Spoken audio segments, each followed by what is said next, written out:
આજના આ કાર્યક્રમના મુખ્ય અતિથિ અને ગુજરાતના સ્વપ્નદ્રષ્ટા મુખ્યમંત્રી માનનીય શ્રી નરેન્દ્રભાઈ મોદી, પ્રેક્ષકગણમાં વિરાજમાન વિધાનસભાના માનનીય અધ્યક્ષ શ્રી પ્રોફેસર મંગળભાઈ પટેલ, ગુજરાતના મંત્રીમંડળના સૌ મંત્રીશ્રીઓ, ગુજરાતના મુખ્ય સચિવ શ્રી પી.કે. લેડી, INFSના વાઇસ ચેરમેન અને મેનેજિંગ ડિરેક્ટર શ્રી રવિ પાલસાતીજી, સામાન્ય વહીવટ વિભાગના કર્મચારી ગણ પ્રભાગના અગ્ર સચિવ શ્રી જ્યોર્જ જોસેફ, અન્ય અગ્ર સચિવશ્રીઓ, સચિવશ્રીઓ, ખાતાના વડાશ્રીઓ, કર્મચારીઓ, આમંત્રિત મહેમાનો, સંસદ સદસ્યશ્રી, ધારાસભ્યશ્રી, ભાઈઓ અને બહેનો,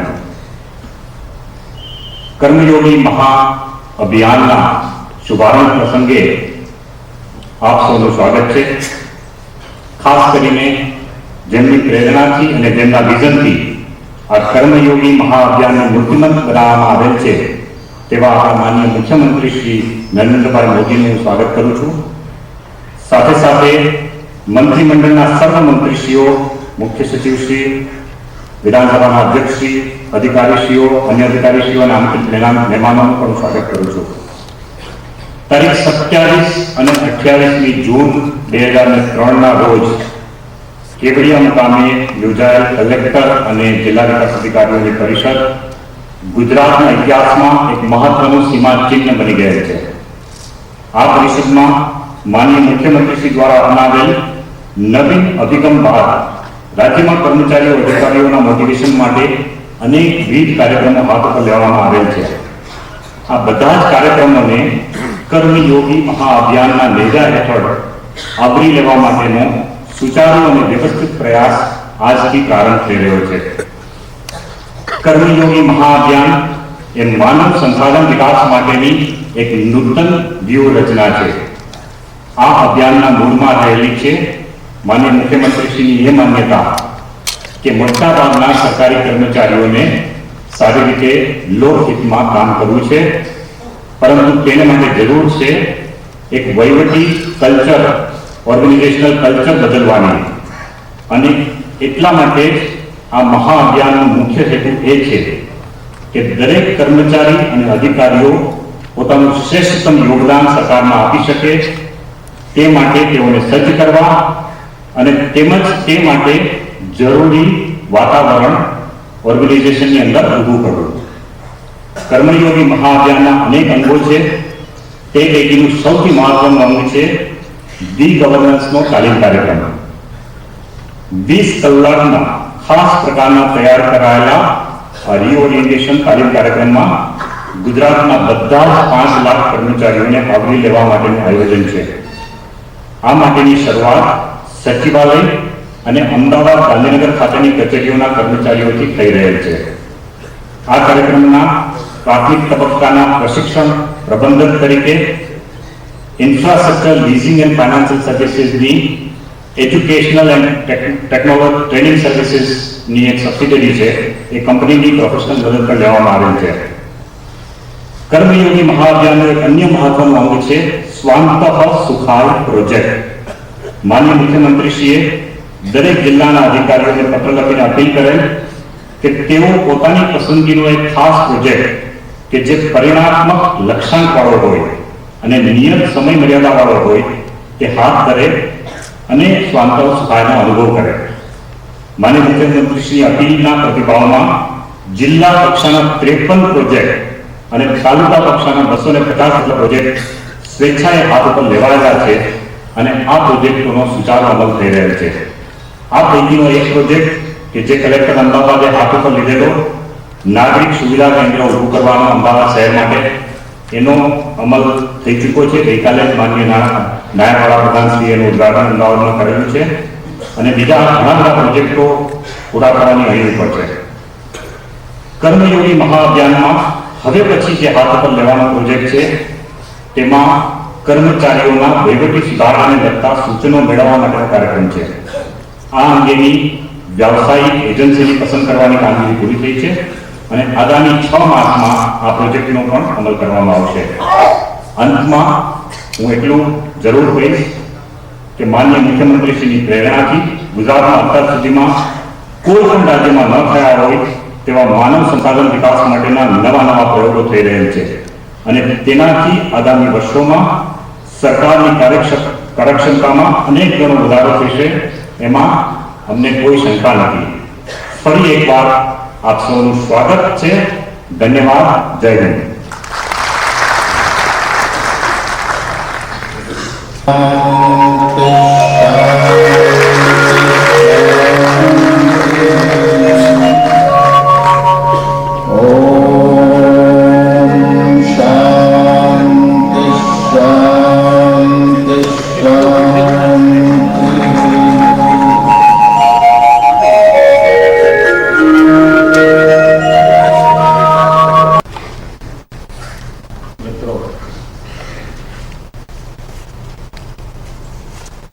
વિધિવત રીતે આજે કર્મયોગી મહાઅભિયાનનો પ્રારંભ થયો છે. પરંતુ આનો પ્રારંભ કરતા પહેલા રાજ્ય સરકારે અનેક ગણે પાણી કાઢી લીધું છે. અનેકવિધ પ્રયોગો કરીને દરેક સ્તરના સાથીઓ સાથે એક યા બીજા પ્રકારનો પાયલોટ પ્રોજેક્ટ કરીને કેટલું ઉપયોગી થશે, કેટલું નહીં થાય, કેટલું કરવા જેવું છે, કેટલું આજે પછી કરવા જેવું છે, આ બધામાં લેખા જોખા લીધા છે. અને લેખા જોખા લીધા પછી એક નિશ્ચિત પ્રકારની વ્યૂહરચના અપનાવી છે. અને પ્રાયોગિક ધોરણે જે કામ થયા છે એનાથી મોટે ભાગે જે વિચાર આવ્યો છે, દાખલા તરીકે મંત્રીમંડળ અને સચિવો વચ્ચે વર્કશોપ થયા. શરૂઆતમાં વિષય મૂકો ત્યારે એમ લાગ્યું હશે કે, પરંતુ આજે અને 20 વર્ષથી સચિવ કક્ષાએ રહેલા વ્યક્તિઓ પણ એમ કહે છે કે સાહેબ સમગ્ર સરકારનું દર્શન મને આ વર્કશોપ દ્વારા થયું. હવે જો રાજ્યના 50-100 લોકોને સમગ્ર સરકારનું દર્શન ન હોય અને આપણે બધા ટુકડાઓમાં પોતપોતાની ગાડી ચલાવ્યા કરીએ તો ક્યાં જઈને ઉભા? અને બધાને અનુભવ આવ્યો કે કંઈક સારું અને બધાનું સૂચન આવ્યું કે આવું અવારનવાર થાય તો સારું. કેવડિયા કોલોનીમાં કલેક્ટર ડીડીઓ સાથેનો કાર્યક્રમ કર્યો. જ્યારે પરિપત્ર જોડે ત્યારે લાગતું 3 દિવસ શું કરીશું, જોડે રહેવાનું, દિવસ તો કાઢી લઈશું, સાંજનું શું, દરેકની પોતાની આદત હોય.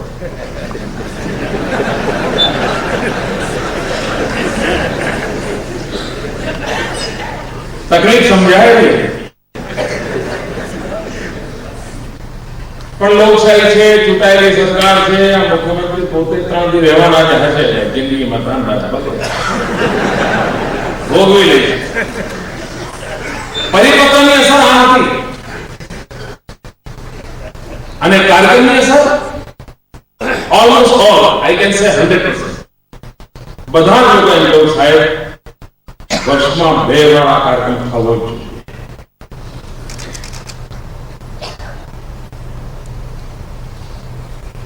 શરૂઆતમાં પ્રારંભ કર્યો તો મુખ્યમંત્રીના કાર્યાલયના સ્ટાફને અમદાવાદ મેનેજમેન્ટ એસોસિએશનમાં ભણવા માટે મોકલ્યા હતા. બીજો કાર્યક્રમ કર્યો તો પટાવાળાને ડ્રાઈવરને ભણવા માટે મોકલ્યા હતા. પછી અમારા પટાવાળા મિત્રો સાથે, ડ્રાઈવર મિત્રો સાથે મેં જરા વાતચીત કરી કે કેમ ડ્રાઈવર? સચિવ કક્ષાએ જે જવાબ હતો એ જ પટાવાળાનો જવાબ હતો. કેટલી સામ્યતા છે.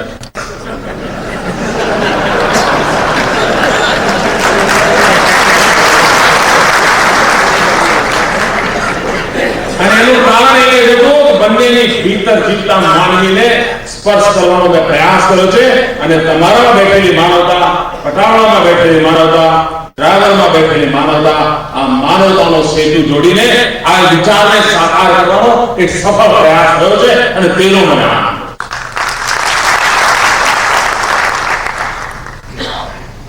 સમગ્ર સરકારી તંત્ર આવડું મોટું મશીન છે.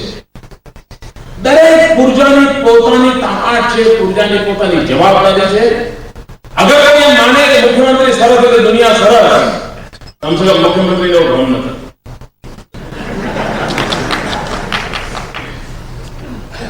તમે જોયું કે દીપકમાં સૌથી છેલ્લો દીપક જે બીજા ને ચીફ સેક્રેટરીનો હતો.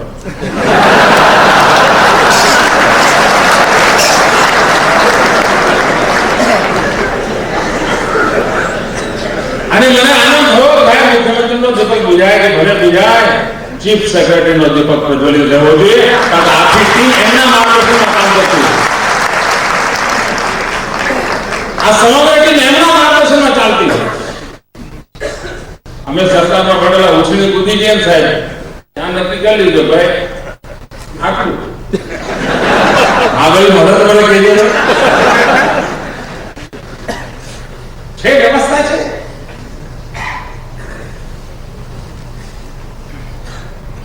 ન હું કોઈ વિચારધારા થોપવા માંગુ છું, ન હું કોઈ વ્યવસ્થા થોપવા માંગુ છું. એ મારા મને મંજૂર પણ નથી અને મારું કનેક્શન પણ નથી અને હોવું પણ નથી. મારો પ્રયાસ આ છે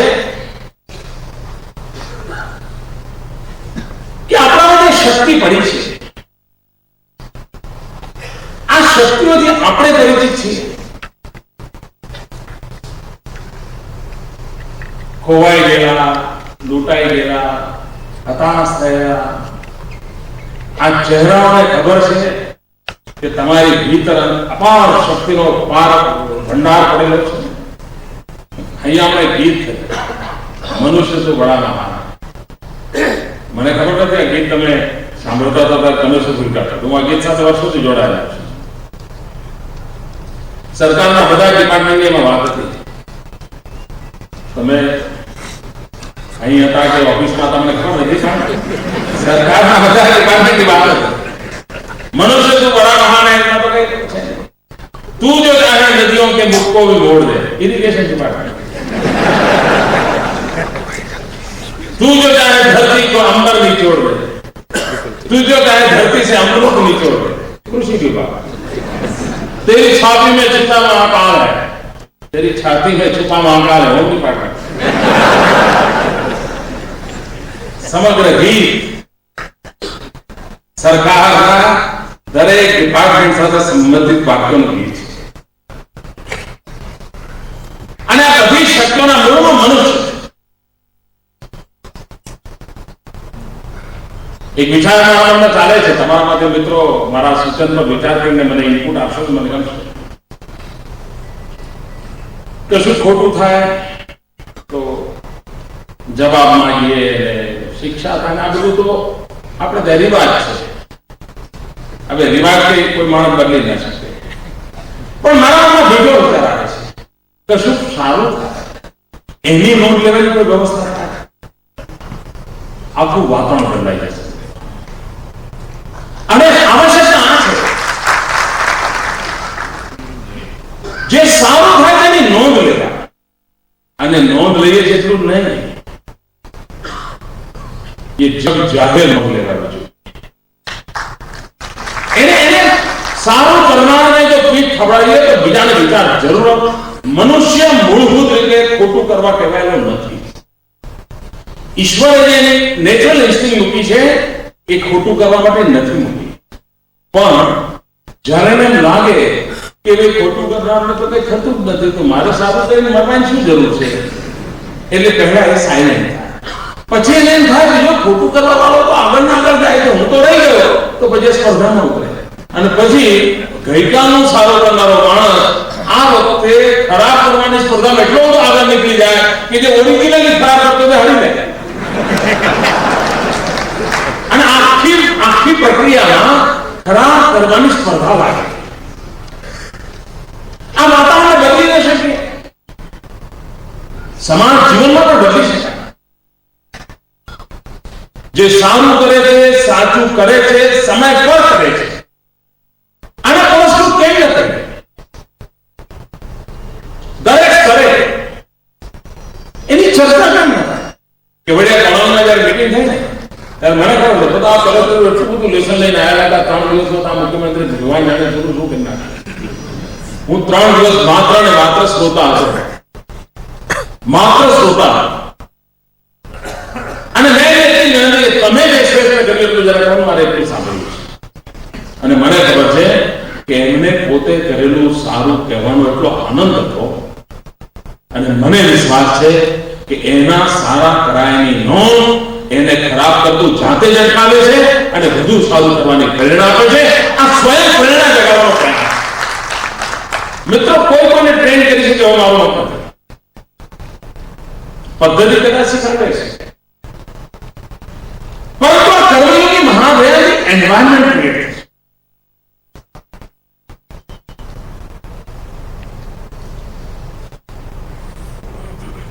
ગંગાજીમાં સ્નાન કરવા માટે બધા જ જાય છે. બધાને લાગે છે કે પુણ્ય પ્રાપ્ત થાય વગર, પણ જે જેવડું પાત્ર લઈને ગયો ને એટલું લાવી શકે. એ નાની રોટી લઈને ગયો એટલું લાવે, સિન્ટેક્સની ટાંકી લઈને ગયો એટલું લઈ આવે. આ એક મહાઅભિયાન છે. અહીં આવનારો વ્યક્તિ એની જેટલી ક્ષમતા હશે, એની જેટલી મનની રચના હશે, એટલું જ લઈ જઈશ. અને લઈ ગયા પછી પણ પોતાની પદ્ધતિથી એને ઢાળશે. તમે કોઈ નિશ્ચિત ફ્રેમવર્કમાં ચીજો ન કરી શકો, કારણ કે આ એક માનવીય સંવેદનાઓને જગાડવાનો પ્રયાસ છે. એના માટે એક ફોર્મ્યુલા બધાને એપ્લાય ન થાય.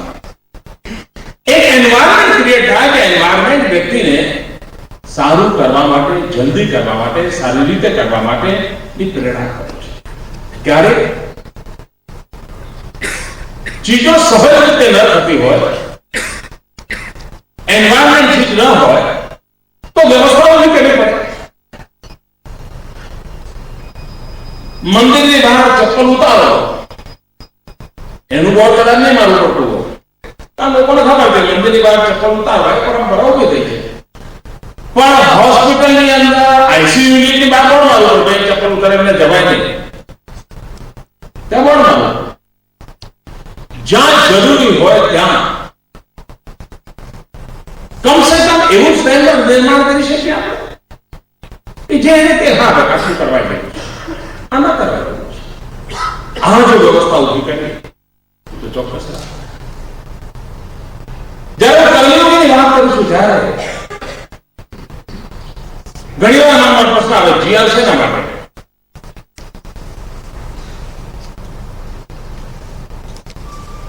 મેં ઘણા બધા લોકોને પૂછ્યું જીઆર શેના માટે?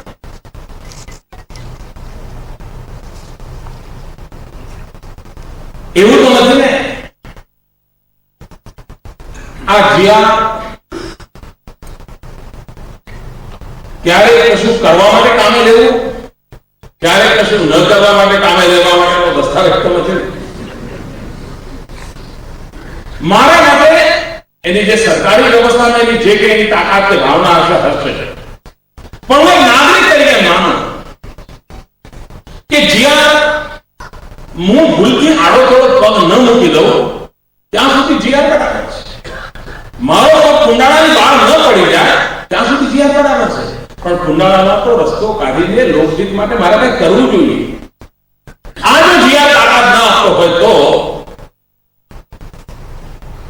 તો પછી કર્મચારી તરીકે જિંદગી પૂરી થશે. જ્યાં આપણને મદદરૂપ થાય લોકહિત માટે એ કેવી રીતે? મને આ જો નાનો હતો ત્યારે રમૂજ સાંભળતો હતો. પોલીસ અધિકારી મિત્રો મને ક્ષમા કરે, પત્રકાર મિત્રોનો દુરુપયોગ ન કરે. જોકે અમુક અપેક્ષાઓ ખોટી લોકો રાખી.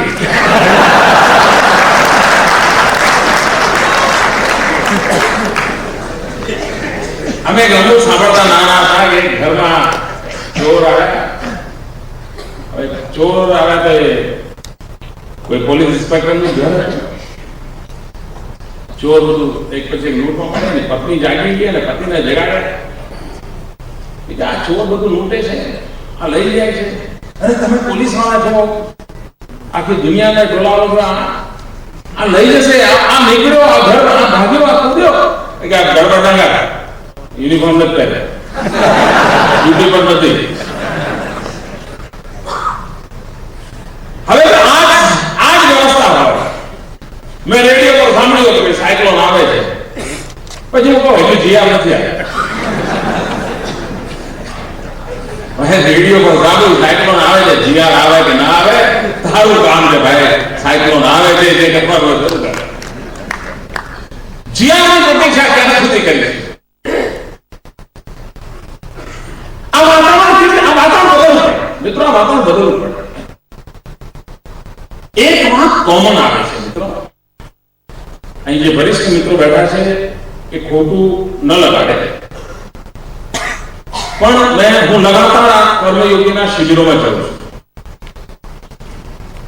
બધા સ્તરના મિત્રો સાથે ખુદ વાતચીત કરું છું અને ખૂબ કલાકને ગાળ્યા છે સરકારી કર્મચારીઓ સાથે.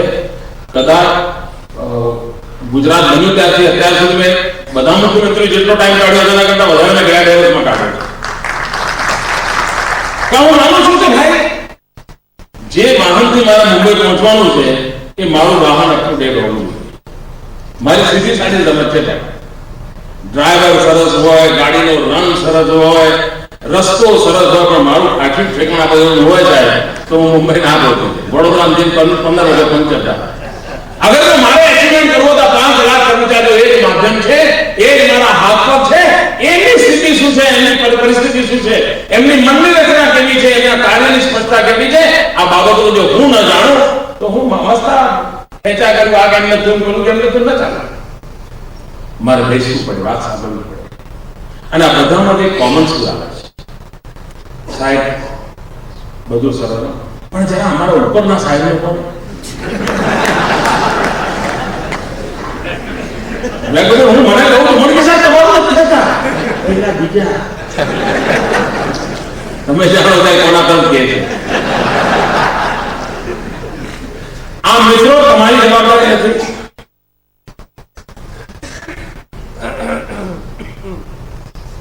મેં અનેક ઓફિસરો સાથે વાત કરતા, ક્યારેક ગાડીમાં બેસતા, તે છે મારી વાતો કરવાના. હું કોઈને પૂછું તમારા ડ્રાઈવરનું નામ શું,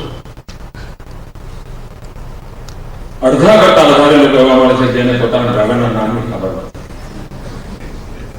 આપણો સાથીદાર નથી ભાઈ, એનું નામ ખબર ના હોય આપણને. આપ પોતાના આત્માને પૂછો. મને ખબર છે, મને તો ઈશ્વરી બક્ષિસ છે, એના કારણે એક કામ સરળતાથી કરી શકું છું. મેં પહેલી મીટિંગ લીધી, બીજી મીટિંગમાં બધા ઓફિસરનું નામ શું બોલાવતો પણ બધા ટોપ રેન્કના ઓફિસર છે, તો પણ તમારામાંથી દ્રષ્ટ જ જાણો મુખ્યમંત્રી મને નામથી ઓળખે છે. અમારા સુતરિયાજી મને બહુ વર્ષો પછી હમણાં મળ્યા, મેં આપણા નામથી બોલાયા, જોઈ લે મહેશ કાકા, કેટલો આનંદ થાય છે તમને. તમે જીવન આખી દુનિયા બોલાવવાની તાકાત ધરાવો છો તો તમને આનંદ થાય છે, તો આપણા સાથે કેટલો આનંદ થાય. જેમાં તમને આનંદ થાય છે એવો આનંદ તમારા સાથીને મળે એવો ક્યારે પ્રયાસ કર્યો છે મિત્રો? કરી લેજો. એના તો તમને તાકાત મળશે, અદભુત તાકાત છે. આજે તમને તમારી એ પાસેથી કામ લેવું છે. કામ અલગ અલગ પ્રકારના આવતા હશે, નિર્ણય અલગ પ્રકારના આવતા હશે, પણ વર્ક કલ્ચરમાં તો બધા આવે છે. અગર જો વર્ક કલ્ચર એસ્ટાબ્લિશ કરી દીધું હોય અને એને લુબ્રિકેશન માટેની લગાતાર વ્યવસ્થા હોય, તો આખરે મશીનમાં જે લુબ્રિકેશન જરૂરી છે એમ માનવીય જીવનમાં પણ લુબ્રિકેશન બહુ જ અનિવાર્ય છે. ગમે તેટલો મોટો ફેરકા હોય, દુનિયાભરના ભણાવતો હોય, એને પણ લુબ્રિકેશનની આવશ્યકતા હોય છે. નરેન્દ્ર મોદીને પણ અપેક્ષા હોય છે, કોક મને ખબર આ લોકો પૂછે કેમ છે ભાઈ, તબિયત કેમ છે? હું પણ મનુષ્ય છું ભાઈ. તો મારા સાથીઓ મને ખબર છે મારો અભિમુખ આવે હું સીધા કામની વાત નથી કરતો. કેમ છે ભાઈ, કેમ એવું બહુ થકેલા લાગો છો, એનો થાક ઉતરી જાય છે. જો છાપામાં જુદું છપાય છે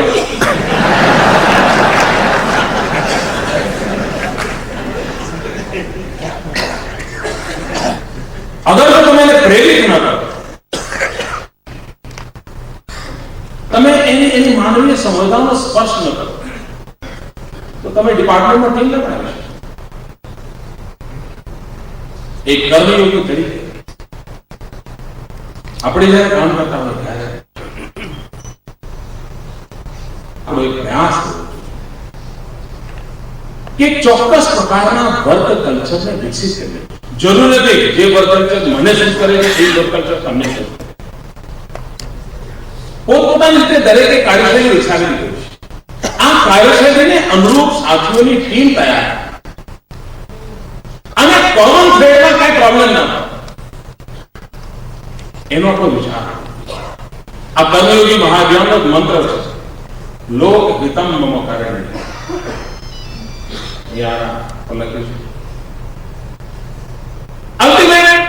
અલ્ટિમેટ ગોલ શું,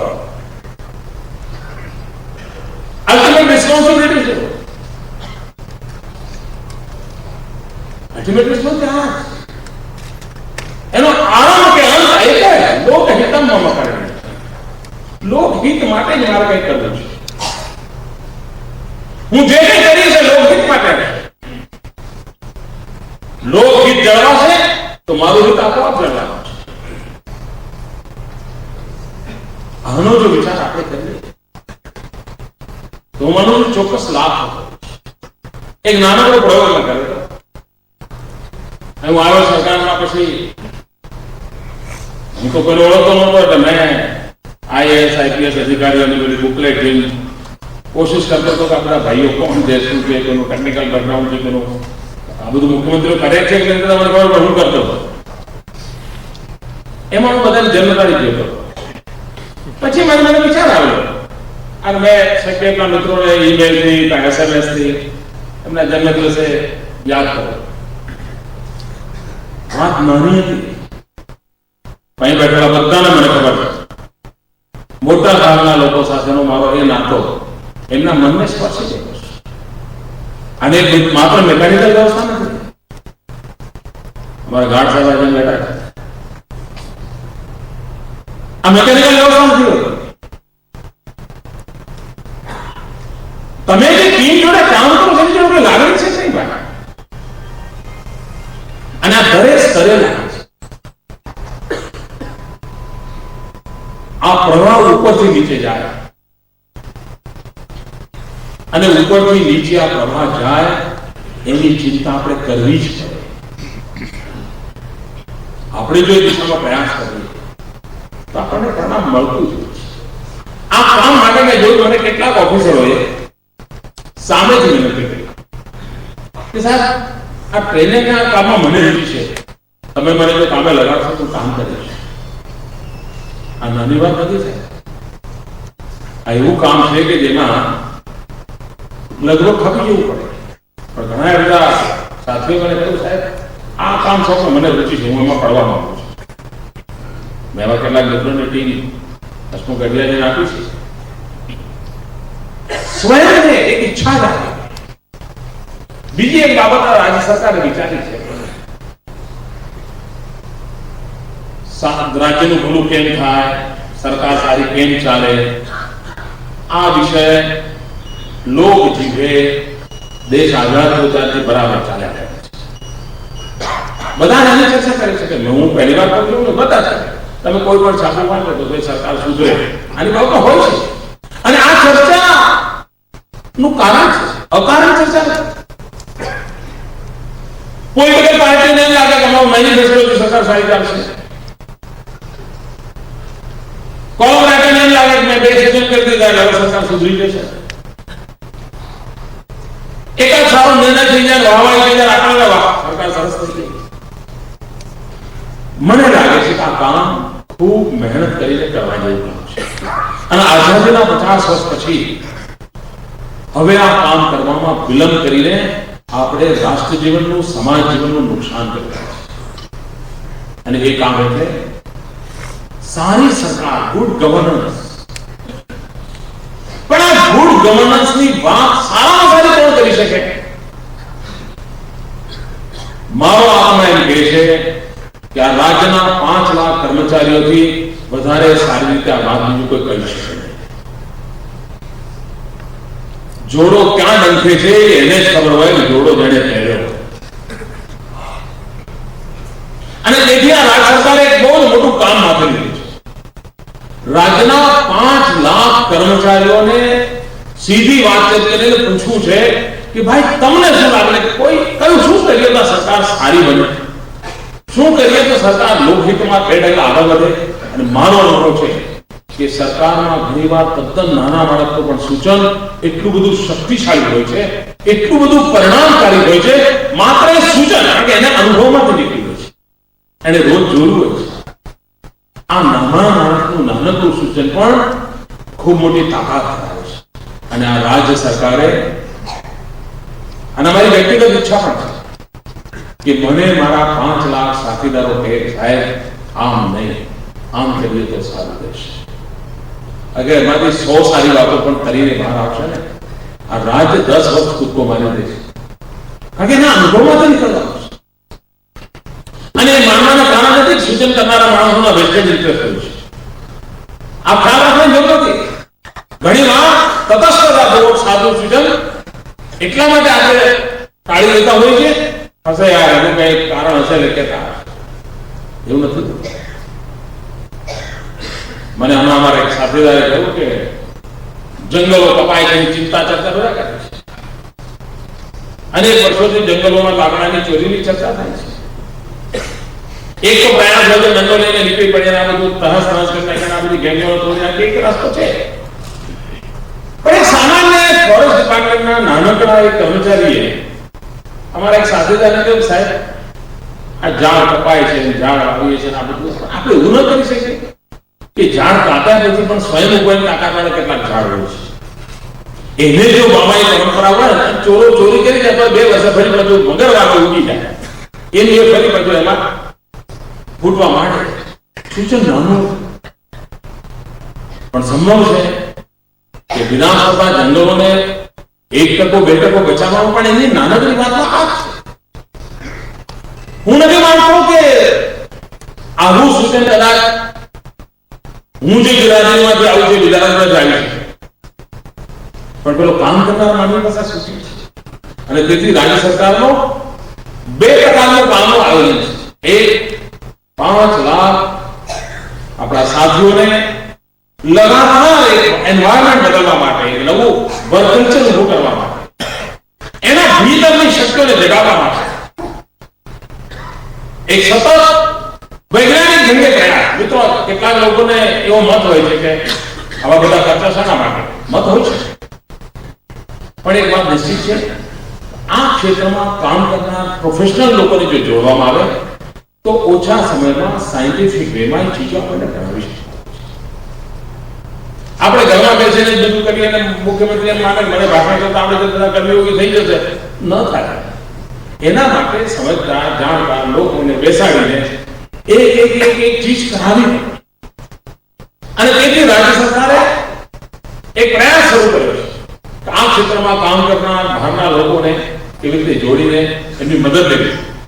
અગર ઓછા પડશે તો બીજા લાવીશું, બીજા ઓછા પડશે ત્રીજા લાવીશું, ત્રીજા ઓછા પડશે ત્રણે ભેગા કરીને સારું શોધીને નવું કરીશું.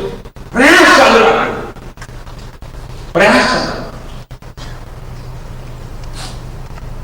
અને આ સેન્ટ્રલાઇઝ વર્ક નથી રહેવાનો, આ સમગ્ર વ્યવસ્થા ડિસેન્ટ્રલાઇઝ કરવાની છે.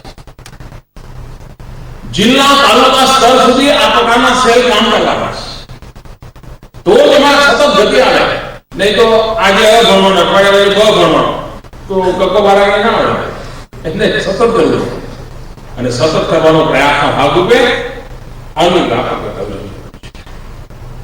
બીજી એક કમનસીબી છે, ઘણીવાર આપણને આપણી શક્તિઓનો અહેસાસ નથી. હું કૃષિ વિભાગમાં કામ કરતો હતો અને વીજ વિભાગે સરસ કામ કર્યું હોય તો આજે part of this hall government મેં કોઈ દિવસ વીજ વિભાગના સરસ કામના વખાણ કર્યા? જો આ ન કરીએ તો સમગ્ર સરકારના આપણે પ્રતિનિધિ બનશે.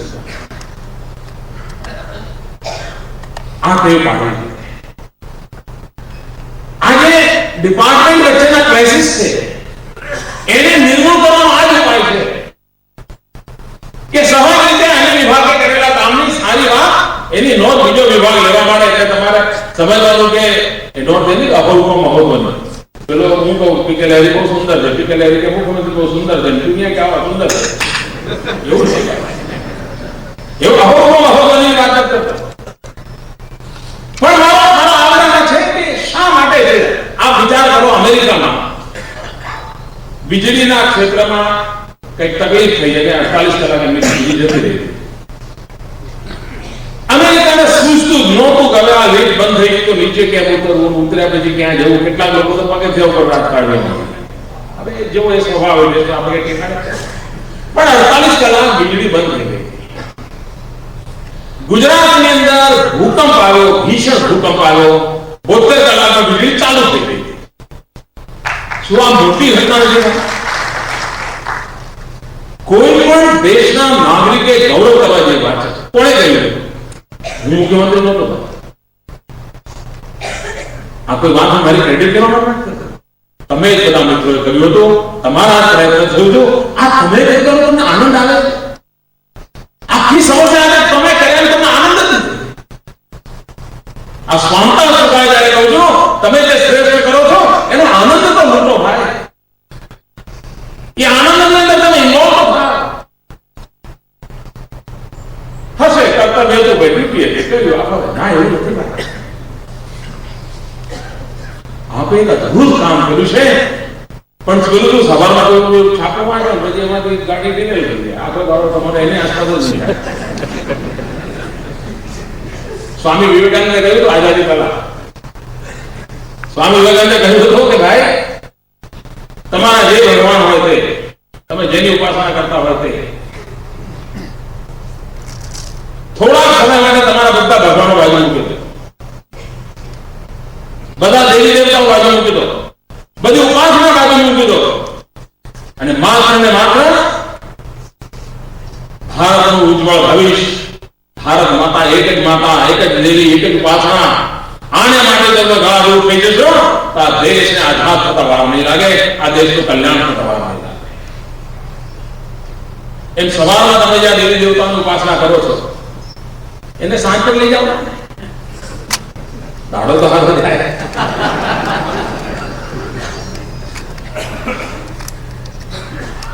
ફલાણા છાપાની દેવી ને ફલાણા ટીવીની દેવી ને સાંજે આવો. દુનિયા કેમ ચાલે સાંજે જોજો તમને ખબર પડશે. તમે સારા પ્રણાલી સાથે જાતને જોડવી કરો.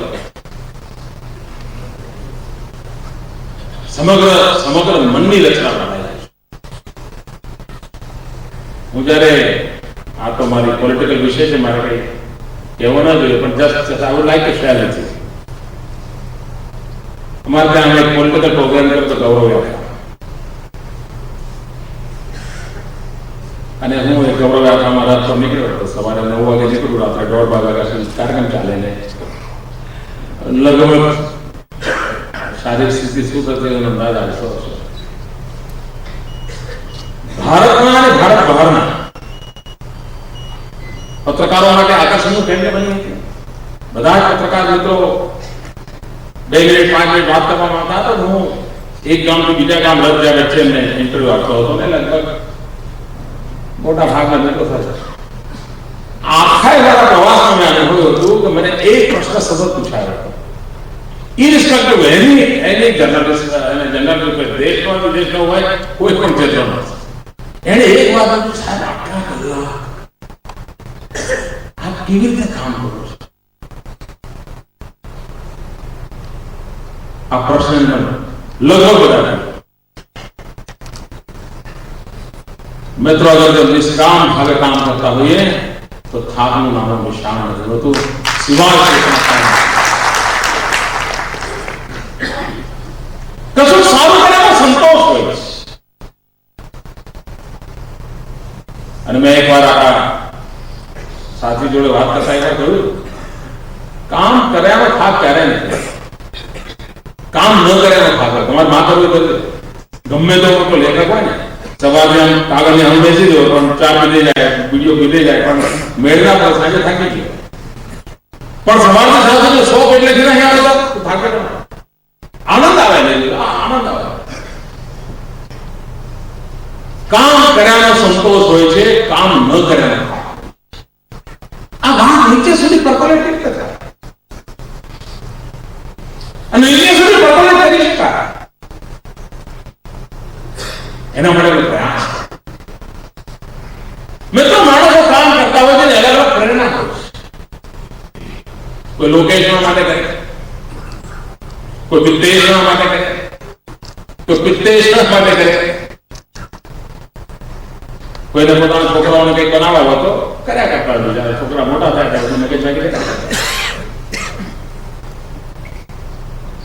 કોઈને કીર્તિ મળતી હોય એના માટે કામ કરતા હોય, કોઈને રૂપિયા મળતા હોય એના માટે કામ કરતા. શું આનાથી પણ પર જગત છે?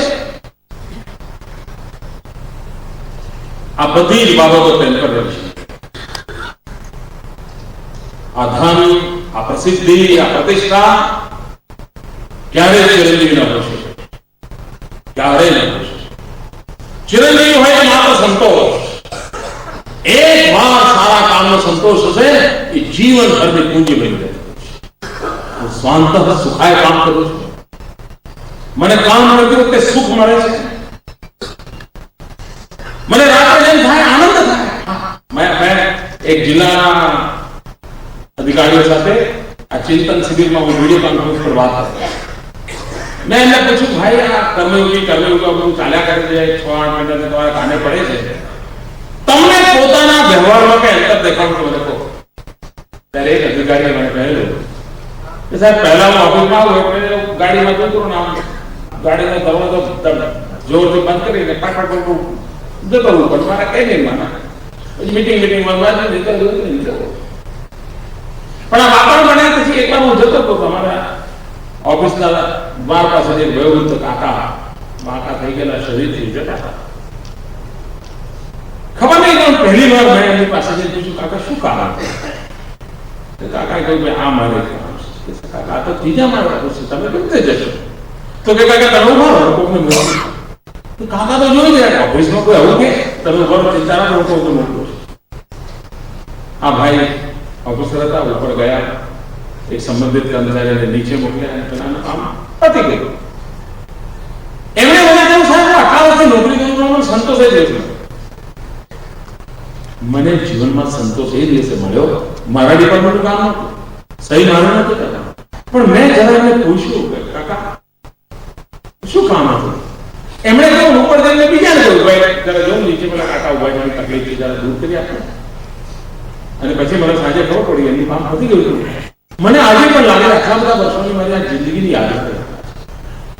હવે શું કે હું શોધતો રહીશ યાદગાર ઘટનાઓ મારી જિંદગીની યાદગાર હતા. મિત્રો, આપણા ગ્રહણ માટે શક્ય ન હોય, શક્ય નથી. આ એક ચોખવટ, એક ફ્રેમવર્ક, એના ઉપર જિંદગી બહુ મોટી હોય છે. આ જિંદગીમાં રમમાણ થવાની આવે છે. કોઈ પણ કામ કરવા માટેની પહેલી શરત હોય છે સંવેદના, મારાપણાનો ભાવ. આ જો મારાપણો આપણા મારા છે, એમનું દુઃખ એ મારું દુઃખ છે, એમનું સુખ એ મારું સુખ છે, આ પ્રકારનો જો ભાવ લાગે તો જ કામ કરવાની પ્રેરણા.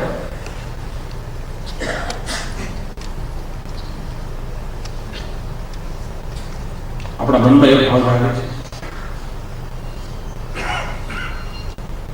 આ કર્મયોગી મહાઅભિયાન દ્વારા 5 લાખ લોકો આપણે નથી, 5 કરોડના આપણે અંગભૂત ઘટક છીએ.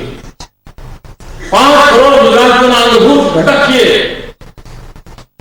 આદિવાસીના જંગલમાં પણ તકલીફ થયેલા કોઈ માનવીની તકલીફ હું મારા અહીંયા બેઠેલો અનુભવ કરી શકું છું. અગર તમે અનુભવી શકતો હો, મારી સંવેદનાઓ એટલી તીવ્ર હોય તો સમજો કે હું કર્મયોગી બન્યો છું. કોઈ મારો માછીમારી ભાઈ સમુદ્રમાં ગયો હોય, એ પાછો ના આવે, મેં સરકારી રાહ જતું હોય પણ જ્યાં સુધી દરિયા કિનારે પાછો ના આવે અને બાળ થાય દીકરાના મોં ન જુએ ત્યાં સુધી મને રાત્રે ઊંઘ ના આવે. તો સમજો મિત્રો સંવેદના જાગી છે. બાકી તો સરકારી નોકર છું, બાબુ છું. મેં જ્યાં પ્રમાણે જણાવ્યું હતું કે સમુદ્રમાં તોફાન દબાણ તારા નાવડા તો લઈ જાય, પાછો આવી જજે. ના હોય લઈ જાણે નસીબ જાણે. ના ના ના, એ કર્મયોગી હોઈ શકે ને મિત્રો. કર્મયોગી તો એ જ હોઈ શકે કે પેલા સમુદ્રના કિનારે જાય.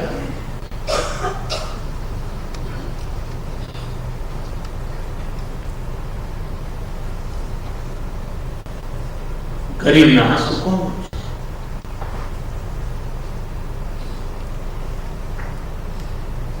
દુખિયાના દુઃખ કોણ દૂર કરે? સ્વતંત્ર છે હોય, સ્વતંત્ર ચેતના એ હોય.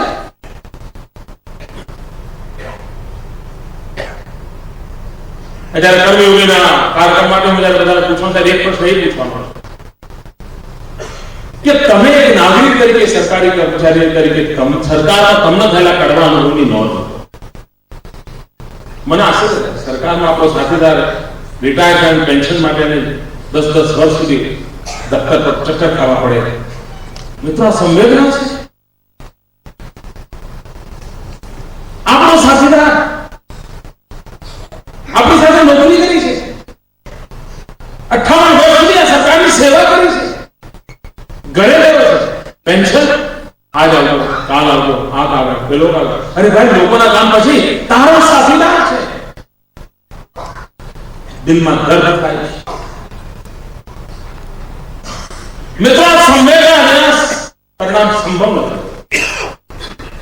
વિત્તેષણા લોકેશમાં પરિણામ આપી શકે, સમાજ માટેની સંવેદના પ્રેરણા આપી શકે. આ સમાજ માટેની ભક્તિ 5 કરોડ ગુજરાતીનું ભવિષ્ય, આની ચિંતા કોણ કરે? માણસ સ્વભાવે ગુનેગાર નથી. નાગરિકોને ગુનેગાર તરીકે ચિત્રવાની જરૂર નથી. એક એન્વાયરમેન્ટ ક્રિએટ કરીએ. વિદ્યાર્થી ચોરી કરે છે પરીક્ષામાં.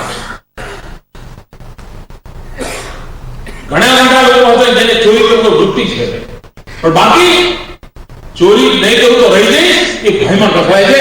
એને જો વિશ્વાસ પડે કે ચોરી કરનારા માટે અહીંયા કોઈ સ્થાન નથી, તો સારો માણસ ત્યારે ચોરી કરવા પ્રયાસ નહીં. એ વિદ્યાર્થી ચોરી કરતો બંધ થઈ જશે. આ કામ કોણ કરે?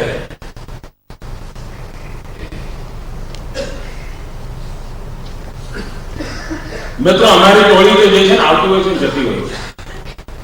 લોકશાહી છે, પ્રજા નક્કી કરે ત્યાં સુધી રહેવાનું હોય છે, પ્રજા નક્કી. પરંતુ આ 5 કરોડ ગુજરાતીઓ, આ ગુજરાત અને તમે આ વ્યવસ્થા સસરો હજાર મળશે છે. અગર એમાં પ્રાણ નહીં હોય તો સરકારો ગમે તેટલી આવશે, જન સામાન્યની સ્થિતિ નહીં ગભરાય. મિત્રો નીતિઓના કારણે દેશ મહાન થતો હોતા નથી. અગર જો માત્ર નીતિને કારણે દેશ મહાન થયા હોય તો કાં તો રશિયા મહાન થયો, કાં તો અમેરિકા મહાન થયો. અમેરિકાની નીતિઓ અને રશિયાની નીતિઓ 180 ડિગ્રી પર હતી, અને તે છતાં બંને દેશ મહાનતાને પ્રાપ્ત કરી શક્યા. એનો અર્થ એ થયો કે નીતિથી વધારે તાકાત હોય છે નિયતની. નિયત કેવી છે? અગર જો આપણે 5 લાખ સાથીઓની નિયત આ રાજ્યનું ભલું કરવાનું હોય તો 2025માં જે થવાનું હોય એ 2005માં થઈને રહી શકે. આટલી તાકાત આપણે પેદા કરીશું. ઘણીવાર સરકારી વિભાગો નબળા પડી રહ્યા છે, પછી એના બંધ ના કરવાના બધા આંદોલનો ચાલે છે. એ બાબત સ્વાભાવિક છે, કારણ કે જેને કોઈ એક પ્રાઇવેટ સેક્ટરમાં ક્યાંક સરકારી કોઈ એક કંપનીમાં કામ કર્યું હોય અને કંપની પછી ડૂબી ગઈ, અને પણ ભાઈઓ એવું વાતાવરણ કેમ બને કે ભાઈ હું હોઉં કે કંપની ડૂબે કે હું સ્ટેટ ટ્રાન્સપોર્ટ કોર્પોરેશનમાં હોઉં? અરે સ્ટેટ ટ્રાન્સપોર્ટ કોર્પોરેશન નહીં, એની બધા વાપરવા બંધ કરીશું. એકવાર સ્ટેટ કોર્પોરેશન એટલા માટે બચાવીશું કે સ્ટેટ કોર્પોરેશનમાં કામ કરનાર કર્મચારીઓની જિંદગી તો બચે. રાજ્યનું ભલું જ્યારે થવાનું થશે, 5 કરોડ ગુજરાતીઓનું સુખ જ્યારે થવાનું થાય, કમસે કમ મારી કંપની તો ન ડૂબે. આ જો સમય ના હોય તો હું નથી માનતો કોઈ કંપનીને ડૂબવાનો વારો. અને કોર્પોરેટ કલ્ચર મતલબ શું? મિત્રો હું મૂળતઃ રાજ્ય સરકારના કોર્પોરેટ કલ્ચરના પક્ષનો નથી. અહીંયા ટીવીના પ્રેઝન્ટેશનમાં એક વાક્ય આવે છે, મૂળતઃ વ્યવસ્થામાં કોર્પોરેટ કલ્ચરનો એમ હોય છે એ કંપનીનું ભલું કરવું. જે કંપનીના કામ માટે કામ કરતો હોય છે કંપનીનું ભલું કરવું. રાજ્ય સરકારમાં કામ કરતી વખતે રાજ્ય સરકારનું ભલું કરવા માટે કામ નથી કરતા. રાજ્ય સરકારમાં કામ કરતી વખતે 5 કરોડ ગુજરાતીનું ભલું કરવા માટે કામ કરતા હોય છે. આ આપણા એમના અંતર છે. નિર્મા કંપનીને કોઈ પણ હિસાબે સાબુ વેચવો છે, આપણે તો એ જોવાનું છે કે આપણે એવું કરીએ કે લોકોના કપડા સ્વચ્છ કેમ થાય. બંનેમાં અંતર છે. અને તેથી આપણે ત્યાં એક એવું વર્ક કલ્ચર હોય જે વર્ક કલ્ચરમાં સમાજ પ્રત્યેની સંવેદના હોય, સાથીઓ પ્રત્યેની મમતા હોય, લક્ષ્ય પ્રત્યે પ્રતિબદ્ધતા હોય. જ્યાં લક્ષ્ય પ્રત્યે પ્રતિબદ્ધતા હોય, સાથીઓ પ્રત્યે મમતા હોય, સમાજ પ્રત્યે સંવેદના હોય, અને આ જો ત્રિવેણી આપણા કાર્યશૈલીમાં વહેતી હોય તો હું નથી માનતો કે કોઈ કર્મયોગી માટે ક્યારેક ભવિષ્યમાં ટ્રેનિંગની જરૂર પડશે. સહજ રીતે વિકસવા માટે અને આ સહજ રીતે વિકસવાની દિશામાં અગર આપણે બધા સાથે મળીને પ્રયાસ કરીએ. રાજ્ય સરકારના ઉચ્ચ સ્તરના અધિકારીઓ અહીંયા મોજૂદ છે. મિત્રો, આ કલ્ચરને નીચે રીતે પરકોલેટ કરવા માટે મને તમારી વિશેષ મદદ જરૂર છે. તમે અનેક કામ કરો છો, એ કામની અંદર આ એક કામને પણ જોડો. આ રાજ્ય આપણે ઘણું બધું આપ્યું છે. ગરીબમાં ગરીબ માનવી પોતાના પેટ પર કાંટા બાંધીને આપણા સુખની ચિંતા કરે છે. અગર જો ગરીબમાં ગરીબ માનવીએ તમારા માટે કંઈ કર્યું છે તો સમય આવ્યો છે એ માનવી માટે કંઈ કરવું.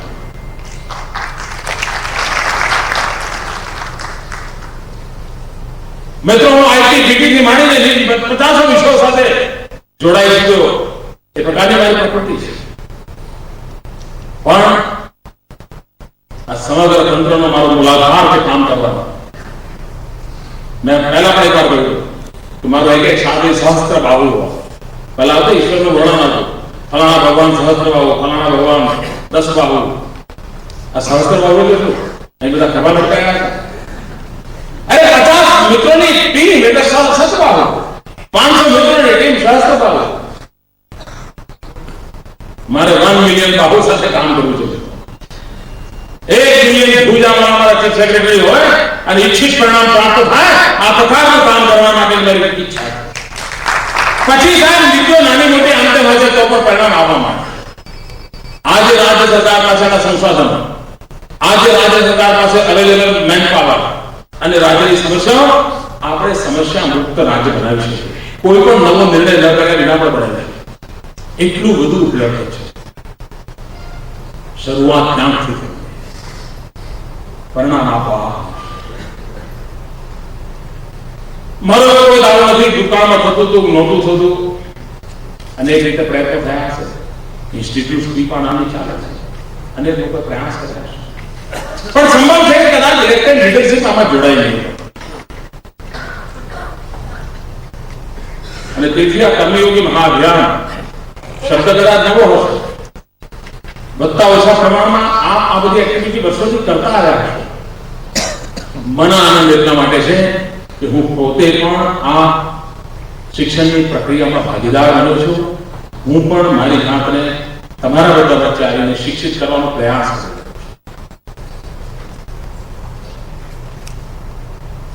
જીવનમાં ટ્રેનિંગનું, શિક્ષણનું ક્યારેય અંત નથી હોતો.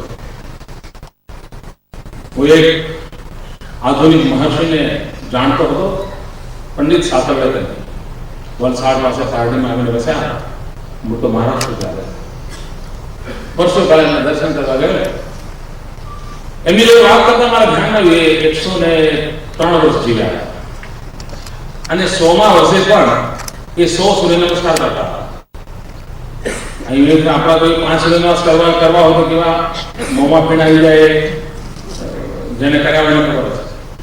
100મા વર્ષે પણ 100 સૂર્ય નમસ્કાર કરતા. એ પેઇન્ટિંગ પણ કરતા. તમે એમ શું પેઇન્ટિંગ મને કે 60 વર્ષની ઉંમર પડતા પછી મને એમ થયું ના, એકાદ નવી ક્વોલિટી મારામાં આવે તો મને મજા આવશે જીવનમાં. એટલે મેં 60 વર્ષે ડ્રોઈંગ શીખવાનું ચાલુ કર્યું. જીવનને આટલા ઊંડુંથી જીવવું જ પડે. જીવન આપણા માટે બોજ બની જાય તો એની સૌથી મોટી જવાબદારી આપણા હાથમાં છે. સંજોગો આપણને જિંદગીને બોજ નથી બનાવતા, આપણે જ આપણી જિંદગીને બોજ બનાવતા હોય છે. આપણી જિંદગી આપણા માટે બોજ ન બની જાય. આપણો બોજ આપણા પરિવાર માટેનો બોજ ન બને, આપણો પરિવાર સમાજ માટેનો બોજ ન બની જાય. એની શરૂઆત આપણા મનની રચનાથી થાય છે. અને તેથી આ મનને તંદુરસ્ત રાખવાનો પ્રયાસ આ રાજ્ય સરકારના કર્મયોગી અભિયાન છે. આ કરવું કે ન કરવું, સારું કે ખોટું, એનો વિવાદ ચાલ્યા કરશે, પણ એ વિવાદથી વિચલિત થવાની જરૂર નથી મિત્રો. અગર જો સત કાર્ય માટે આપણે નીકળ્યા છે, સામાન્ય માનવીની ચિંતા કરવા માટે આપણી સંવેદનાઓને પ્રજ્વલિત કરવાનો પ્રયાસ કર્યા છે, એશઃ પંથા, આ જ માર્ગ છે. એશઃ પંથાના માર્ગે આપણે બધા જો ચાલીશું તો મને લાગે છે કે આપણે ઈચ્છિત પરિણામ પ્રાપ્ત કરીશું. આ આદેશ એવો છે કે જેની જ્યાં તત્વજ્ઞાનની કોઈ કમી નથી. કોઈ પણ જીવનમાં સેવા માટે તાત્વિક અધિષ્ઠાન ન કરવું. આપણે બધા સરકાર, આપણે ત્યાં રાજા રંતીદેવ કહ્યા. રાજા રંતીદેવે આ કોઈ ઋષિમુનિનું વાક્ય નથી, રાજાનું ખુદનું વાક્ય છે. એને જયારે પૂછવામાં આવ્યું, ભાઈ તમારા મનની ઈચ્છા શું છે? એને કહ્યું, ન કામય રાજ્યમ મોક્ષમ ન પુનર્ભવમ કામય દુઃખતપ્તાનાં પ્રાણીનામ આપનાશ. ન મને રાજ્યની કામના છે, ન મને પુનર્જન્મની કામના છે, ન કામય રાજ્યમ મોક્ષમ ન પુનર્ભવમ, ન મને મોક્ષની કામના છે. અગર મારા મનમાં એ જ કામના છે તો ગરીબના આંસુ પૂછવાની કામના છે, દુખિયારાના દુઃખ કરવાની, દૂર કરવાની કામના છે. અગર જો આ ધર્મ, કારણ કે સરકાર એક વ્યક્તિ નથી, આપણે બધા સરકાર છે. અગર જો આપણે આપણી વ્યવસ્થાને ધ્યાનમાં લઈને ચાલીએ તો કામય રાજ્યમ મોક્ષમ ન પુનર્ભવમ કામય દુઃખતપ્તાનાં પ્રાણીનામ આપનાશનમ. અગર જો આ મનનો ભાવ લઈને ચાલીએ, હું માનું છું કે રાજ્યના 5 કરોડ ગુજરાતીઓને દૂર કરવામાં, હિન્દુસ્તાનમાં આપણે અગ્રીમ ખબરમાં હોઈશું. ફરી એકવાર આ કર્મયોગી મહાઅભિયાનને આપે સફળ બનાવવાનું છે, આપના મનની રચના સફળ બનાવશે. એક નવા વર્ક કલ્ચરને ડેવલપ કરવું છે, એક એવું ખેડાણ કરવું છે કે વરસાદનો એક બૂંદ વૃક્ષ પેદા કરવાનું સામર્થ્ય ધરાવે. અને મને વિશ્વાસ છે કે આપણે પ્રાપ્ત કરીશું. અને અનેક શુભેચ્છાઓ. આ નવા સુધારા ગુજરાતના વહીવટી વિભાગની અંદર એક નવી ચેતના, નવા પ્રાણ, નવી શક્તિ ભરશે એવી આશા સાથે ખૂબ ખૂબ ધન્યવાદ. જય જય ગરવી ગુજરાત.